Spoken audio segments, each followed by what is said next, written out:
Coucou mes amours, aujourd'hui je vais vous montrer comment vous pouvez réaliser votre lait 100% végétal à base de graines de soja. Vous verrez que c'est très facile à faire et à la portée de tous. Pour commencer, trempez vos graines de soja dans de l'eau froide pendant 8 heures. Au bout de 4 heures, changez l'eau et mettez-en une nouvelle. Lorsque les graines sont bien molles, égouttez-les puis écrasez-les à l'aide d'un mixeur. Rajoutez un demi-litre d'eau dans le mixeur pour faciliter le mixage. Veillez à bien écraser les graines jusqu'à obtenir une pâte bien fine. Le soja est un aliment très riche en calcium et il est un allié pour construire la réserve en calcium de nos os. Sa consommation est bénéfique tant chez l'enfant que chez l'adulte. Une fois vos graines bien écrasées, versez la pâte dans un bol et rajoutez-y 2 litres d'eau. À l'aide d'un tissu à mailles fines, tamisez votre jus pour extraire le lait. Faites-le directement dans la casserole qui vous servira après pour la cuisson.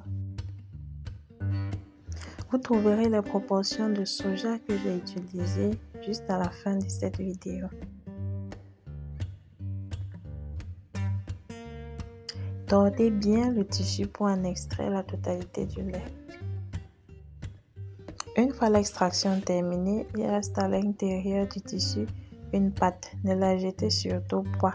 Vous pouvez l'utiliser pour nourrir vos animaux ou vos plantes ou encore pour d'autres recettes.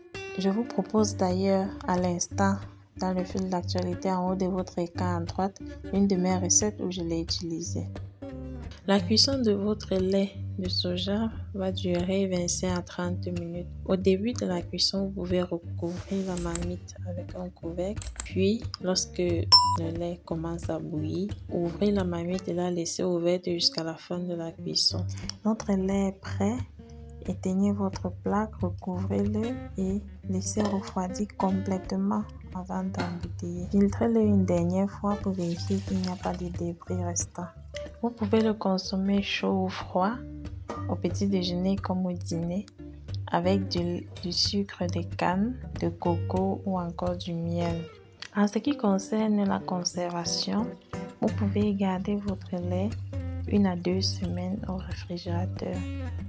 Cette recette est une bonne alternative pour les végétariens et pour les personnes qui, comme moi, sont intolérantes au lactose. N'hésitez pas à refaire la recette chez vous et surtout laissez un commentaire et un pouce bleu si elle vous a plu. Bon appétit!